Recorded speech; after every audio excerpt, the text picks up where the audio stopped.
I'm excited to welcome Sean Smith to my show to talk about his new musical endeavours. Welcome, Sean. Hello, Claire. How are you? Hi, very well, thank you. It's been a lovely day, hasn't it? So sunny. Beautiful. I was just sort of like, I've got a little me in the corner there. I'm thinking, God, I've got a bit brown today. Oh, Pretty you're happy with called the that. sun. Yes, very nice. I'm just pale and interesting forever. I can go out. Nothing will happen, but anyway. Oh, you look great. You look great, honestly. But no, I was quite chuffed with that. Yeah, it's been a beautiful day, definitely. That's what we need, a bit more of that, isn't it? Now, Apparently, it's I only know. lasted 2 weekends. Sorry. Like, you come with bags of experience, don't you? Like, you've done so much within the entertainment industry from when you were very, very wee, right through to now. And of course, most notably, the X Factor, as one half of Same Difference. Now, we must quickly just touch upon that, if I may. What was all of that like? Oh, just unbelievable experience. The best of my life, no question. I think we got taken from, like, I was always trying to, work my way into the industry. And then all of a sudden, overnight, it just went off. And, it was series 4. So it was one of the series when it was really big and new. It was so huge. I remember watching you on that. Everybody Really? did, didn't they? Yes. Oh. Yeah, you and your sister. It's fantastic. Everyone's rooting for you as well. Even like at the start when Simon Cowell's, he wasn't that impressed, was he, to begin with? But in his own way, We won him over in the end. He gave us a record deal, so that was amazing. But I think, Louis Walsh was always the toughest one to win over for us. It was just your initial audition, wasn't it, that Simon Cowell said, it's something like you're the most irritating pair or something, but he just meant it in a lovely way, didn't he? Because he took you. Oh, I'm not sure. Of course he did. I always, that's probably one of the hardest things to watch for me still to this day. I can't watch it. And I went on to Loose Women, like, this was maybe a couple of years back now, when I was starting out with my solo stuff, and they kept playing it, and I was sat backstage just going, oh, I can't watch, because I think we're just like screaming at one another. But the only thing I have to say about that is, like, we were just going to do whatever it took to get on, and that's what we felt at the time was right.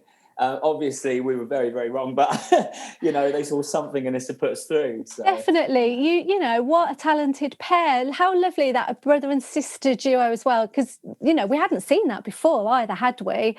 And then these fantastic harmonies as well, and you just work so well together. Super talented pair, and you came third. That's really kind.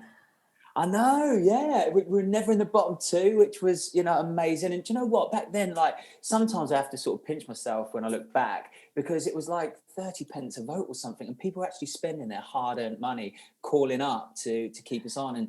And when I think of the money that people must have spent just to help us along in our career back then, it blows my mind, really. Sometimes I have to sort of think, wow, how amazing that people are going to do that to support. Yeah, that is lovely. Everyone was rooting for you, and everyone, that was when it was huge as well, and everyone was watching it and talking about it. So congratulations on that. And then now let's fast forward to where we are today. We've sort of got 3 different things actually to talk about with what you've been up to musically. You've been very busy, haven't you? First of all, there's loads happening. Let's talk about your release that's set for next month, which is your duet. We'll talk about that first with Peter Wilson, because this is very exciting, isn't it? So this is a cover of 1 and 1, which was the Robert Miles classic. And it sounds fab, well done. It's an awesome track. How did you choose to do this cover, and how did it all come about for you? Well, I don't know whether you've heard our other record that we did together, Verona. That kind of, like, it was a record that just kind of took on a world of its own. And still to this day, it's Peter Wilson's sort of highest streamed record. And basically, I've always just been a fan of Peter. We were on the same label. We're always chatting and having a laugh, talking about music. We've got so many things that we're the same on, and in our thoughts and stuff. But he got in touch with me about doing Verona in the first place. And straight away, I was like, yes, we should absolutely do some work together. It came out brilliantly. Everyone loved it, and then he came to me again because he was doing his new album, Electricity, which, by the way, is incredible. For anybody watching, should definitely take a listen.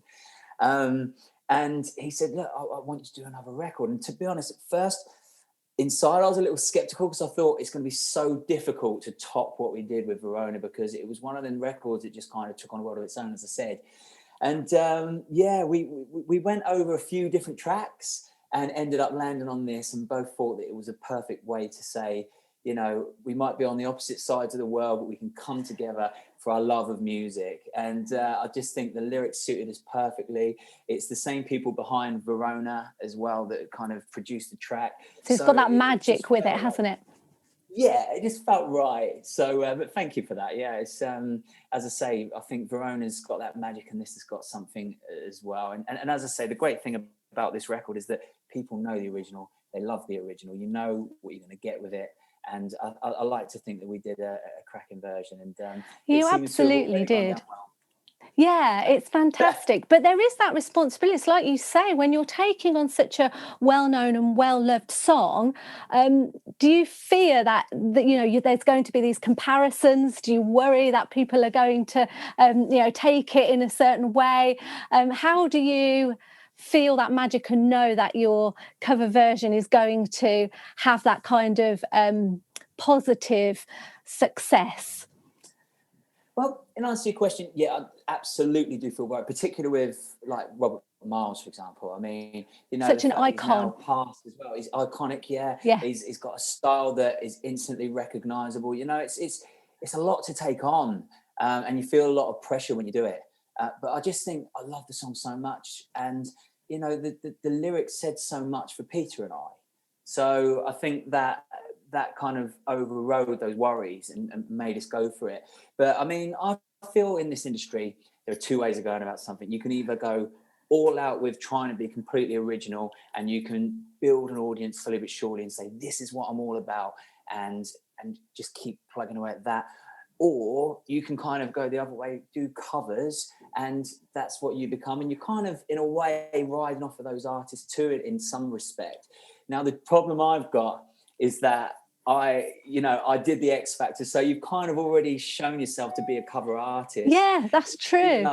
Even our first records with Same Difference, you know, we had an album that was half original, half covers. So a lot of people say don't mix the two, but we did that from the start with the label going. So I kind of felt so we know it works for you, don't we? Yeah. And I just figure that if you know, I always say this thing: if life gives you lemons, make lemonade, and that's what I've done. I've kind of unashamedly just gone out there and made these records, you know, and ones that I want to do, really, you know. So yeah, I like that. I respect that, and I think that you do it really, really well. You know, who doesn't love another version of a cover done well with kind of this positivity as well, which I think you bring. You've kind of got that natural sort of energy for singing these songs, haven't you, these pop songs? And let's talk about your other one as well. So this was out last week, wasn't it? Released last week, the 80s Richard Marx track. Yeah, again, we're talking. It's brilliant. I feel like we're going to talk a lot about covers today. It's our cover session. We love it. That's what it's all about. Yeah. Why not? As I say, I'm far from ashamed. Again, amazing record. The way this came about was kind of different, really, because basically we had a lot of records for Solo, which was an album that got released last year. Yes. And it kind of felt like there was maybe one or two tracks missing. And I remember I went for a bite to eat with Gary and Dave, who own the company Energize, which was a label. And they said, look, we feel like we want to do another couple of records for the fans. And we heard Richard Marx Hazard on the radio the other day and just thought it would be a perfect thing for you to do. You know, you can bring it up to date, make it a bit faster, add like a dance vibe. And it seemed to be a real fan favorite when we released the album. So I was delighted when they decided to make it a single, and now they've done some like remixes as well. So I mean, it was a perfect thing for me, and I'm delighted that they've decided to do that. Yeah, because it's gone from being sort of quite a solemn, slow track to having this nice electro pop, upbeat kind of happy vibe, hasn't it? Yeah, I mean, when the song's actually about a murder, isn't it? It's pretty edgy you lyrics. can make it sound happy, that's the main thing. Funny thing that you should say, because I was very aware of that when I was putting it down. I didn't want it to sound like a really upbeat sort of what you'd imagine the Same Difference record to be like. I wanted to make sure I still had that little bit of edginess in it, so it was kind of, I think we kind of got it just right. But I agree, in comparison to the original, it's a lot more upbeat. It's more sort of dancey. Yeah, definitely. So that's the fifth track then from this album, Solo. Yeah, it is indeed. Yeah, as I said, it ended up being quite a fan favorite, which is why it made sense to do this. Great. So that's not all you've been doing. So it's not just the kind of the pop and the electric stuff. You've actually gone into you've gone on to make a whole album all to do with a jazzy swing style, haven't you, with 90s favourites?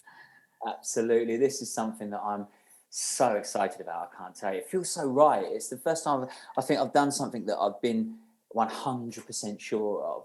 But I think that's partly again because of it's great songs and it's all covers. So you know that people already like the songs. You don't have to worry. Yeah. And the perfect thing is you can play right into the hands of the fans as well, because they're going to like that kind of stuff, because a lot of the Same Difference fans who supported me from the start, that they love that kind of record. So it's kind of an easy step to do that. I've always loved, I used to watch Robbie Williams at the Albert Hall loads when I was younger, and just his mannerism, his style, his entertainment value, and I've always loved swing too because of that. And so I'm kind of combining my favorite era with something that I something quite well anyway. And as I said, we've done it really legitimately jazz, which is, the musicianship on it is incredible. So as I said, I don't think I've ever gone into an album feeling as confident, about the fact that people are going to like it. It's really weird. You always get your people that are going to say, it's not going to be for them, and that's absolutely fine. But I love that I'm just myself. Yeah, I do love what you've done with it. There's a couple of tracks we should talk about. There's the Michelle Gale version of Sweetness, which is a lovely song, and then you've made it's a lot faster actually, isn't it, the way you've done it? Yeah, I'd say, I think with all these records, I didn't want to do, because the trouble is, if you do something similar to the original, people are going to compare it then, and then you're never going to be better than the original. I mean, I'm not trying. You put your own spin on it. Exactly. If you, as I said, I'm not in a million years saying that my version is better of these songs. All I'm saying is it's a new take of these great classics, Same difference, isn't it? It's the same difference. I see what you did there. I bet you've never heard that before. You're teasing than me. I know. I'm only kidding. And that Curtis Stigers track as well, You're All That Matters to Me. Again, you've put your own spin on it. It's really interesting what you've done with it. But I do like this concept of putting out jazzy sort of styles, this swing style, this crooning around, and making it your own. And that's set for release next month as well, isn't it? Yeah, it is indeed. With the swing stuff, it's just been something that I was, even when I was young, I used to do pubs and clubs and sing all the swing stuff just purely because it's easier on the voice. And so I developed a way of just getting good at it. And, I understand how swing should be. I understand the sort of the history of it as well, dating right back to the 20s. So it's something that feels quite legit with me. Yeah, like natural for you. Well, yeah. So, but that song, "You're All That Matters to Me," you just said there. Yeah, we've done something a little bit different. I mean, it's still got the beauty of what the original's all about, and great song. It's a new take. So, when we were deciding what to do, I heard that, and I hadn't heard it in such a long time. Straight away, I was like, "That's got to be on there." Lovely. So you got to kind of choose your favourites, did you? Is that how it worked, with the kind of process of selecting songs that are going to work for your Absolutely. album? Well, to give you a little bit of background, basically I was doing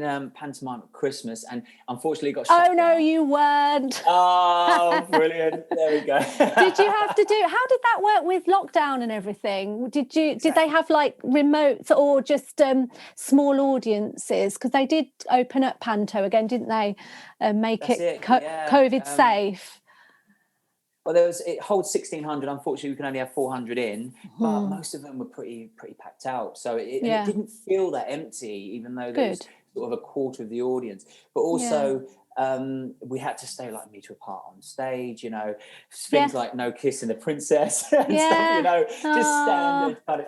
But the great thing was we could make jokes about the situation as well, and so that was cool. But unfortunately, when we went into tier 3, it finished. They shut us down, which is understandable. But the great thing about that was then I was used to performing, and I was sort of like, there's something happens when you're performing that you get used to it, and you perform it and you feel great about yourself.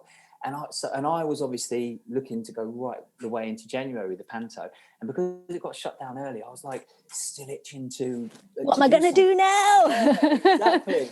And so it just made sense to then take that momentum that we'd already built up and start putting that energy into this record, and that's how it came about. Basically, my manager sent me a Spotify playlist with hundreds of 90s records, all favourites of his, and favourites of his partner and everything like that. And between us, we kind of just sort of whittled them down. Great. And decided on which ones would really work in the swing. How lovely that you could just sort of hand pick them and listen to them and get a feel for it and know what you want to do. It's the most nostalgic time ever. Honestly, it made the Christmas in a way, because we started going back to our childhood and where we were, how we felt when we first listened to these records and what an impact they had, and to then go through them all with that in mind, thinking which ones are going to really work for me as an artist. It was just a great Christmas, Fantastic stuff. And I can see why you've chosen those covers, because people can connect with them. It's like you say, that nostalgia, and people want to hear that as well when they go out and see you on tour. It's lovely to recognise the songs, isn't it? It's really lovely to recognise them, even if you've put your own little spin on them. It is good to be able to take you back to those special places, wherever it was. And let's talk about touring then. Have you got plans then to go out? What's next for you with these albums? Well, that's definitely the thing I've been missing the most with this of course thing, because it's part of who you are, and when you're not performing, you just feel like something's missing. I say that all the time, but definitely. I mean, I think this lends itself probably more to theatre tour, perhaps. A lot has got to happen between now and getting on the road. I think we obviously need some footage to then be able to go to these big theatre companies and to be able to sell this show. But it's definitely something that we're planning on doing. I mean, the great thing about the solo album is that that's something that you can do at your sort of pride events, or your big sort of outdoor events, festivals, exactly. So both of them can tour. I just think that the swing stuff lends itself to everyone doing themselves up in 20s style, going to the it's theatre. A big old stage show, isn't it? There's dancers. Exactly. I can see the costumes, I can see you coming through in the centre, doing a little spin, crooning away. You know me too well. And it's really good as well how, you as an artist, and I know so many artists have done this, is at the time when things have stopped, and I know we're slowly kind of moving back into the normal as well, whatever that is now, but you found this time and you've used it to your advantage to record and to find, record remotely and send tracks and put stuff out there. And, it just goes to show, it's like you're saying, you've got that passion, you really want to entertain, so you're still finding your way of doing it. Definitely. That's exactly it. I mean, I think that it would have been really quite drab for me in this time, without having something like that to focus on. And it's actually, in a weird way, it's given me a lifeline. But also, I live to bring joy to people, so that's the only way I can do it. That's so lovely. I understand. Well, It's been an absolute pleasure to meet you and to chat with you. And I love your positive energy, and I love the songs that you've done and all your ideas. And, you know, you're a true professional entertainer. And I wish you every success with all of these releases and whatever happens, you know, with the future touring. And thank you so much for joining me. Thanks, Claire. It's really, really, really great to talk to you. And I feel exactly the same. Your positivity shines too. Yay! So I think it's been a really, really nice chat. Thank you very much for having me on. Thank you.